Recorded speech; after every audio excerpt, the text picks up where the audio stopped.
What's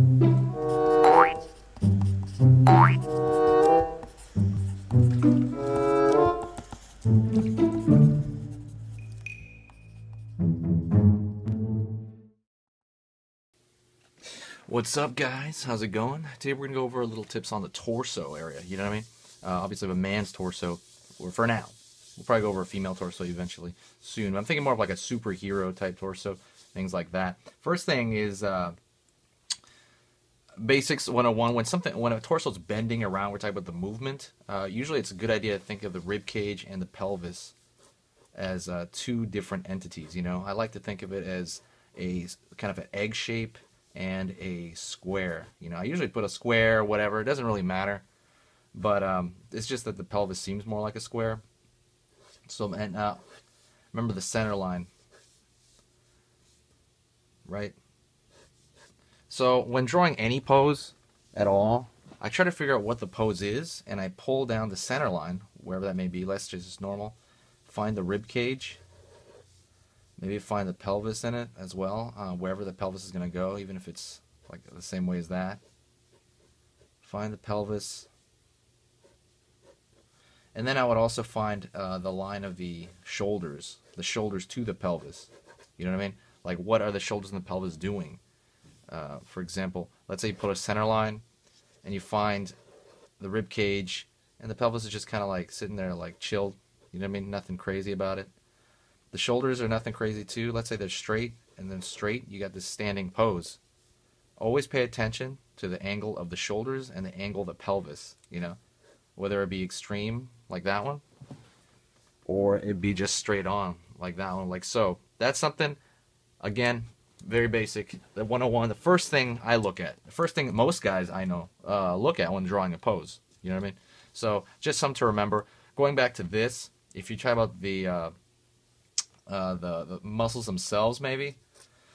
I mean, you have the pectoralis major and minor. They kind of usually make one, especially when you're talking about a cartoon or a comic. You know what I mean? You have these big, kind of blocky-like muscles over here. A good idea is to look at anatomy books and see where they tie in.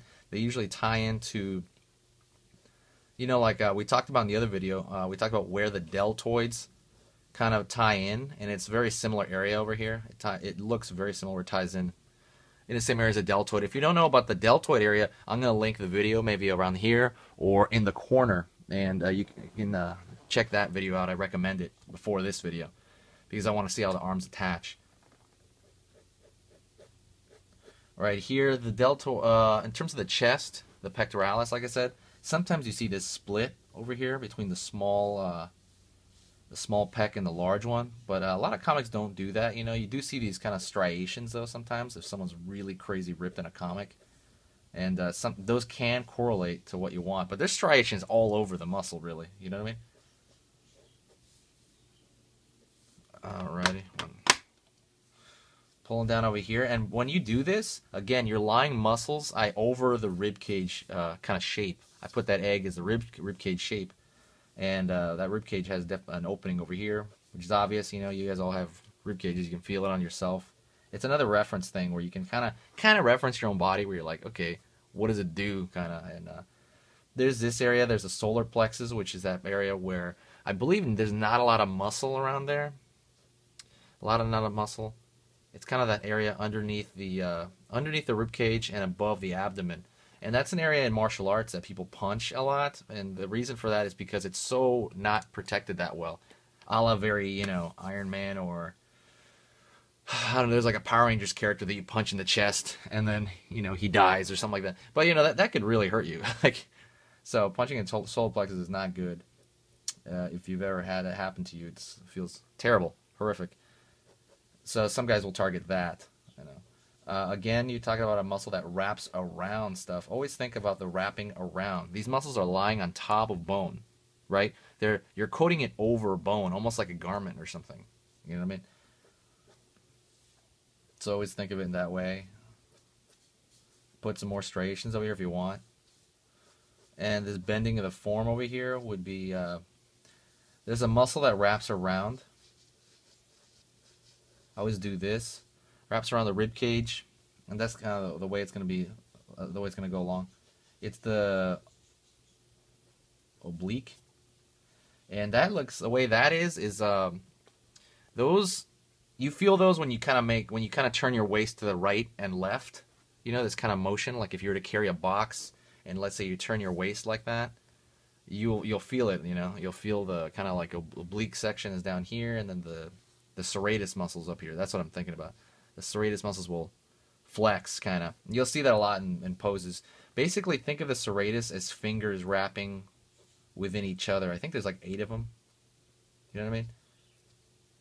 There's about 8 of them, and people like to portray them in different ways. Sometimes they show more, sometimes they show less.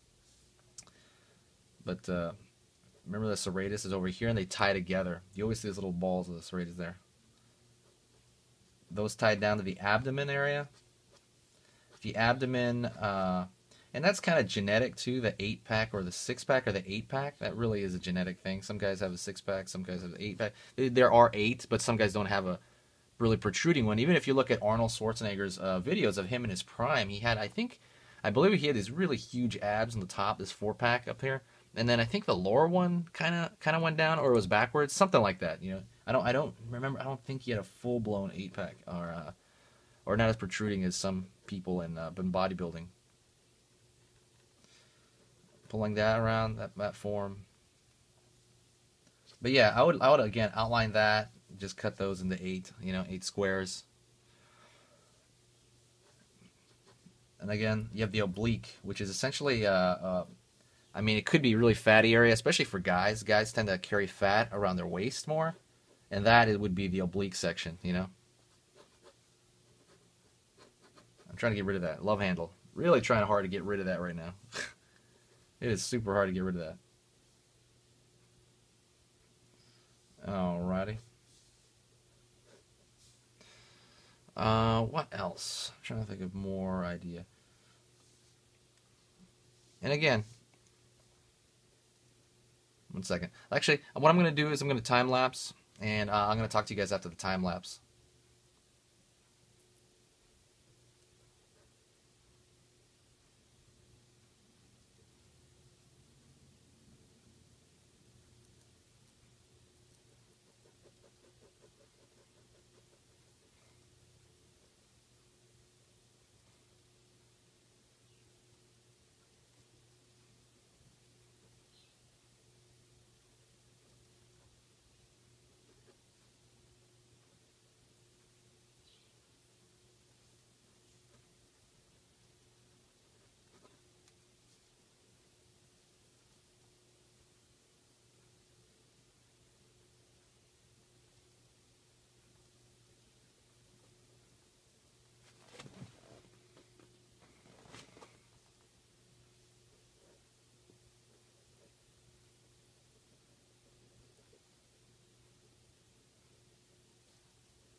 Anyways, I just wanted to, pull a little, maybe show a tiny bit more striations to kind of show off a little bit more of the form.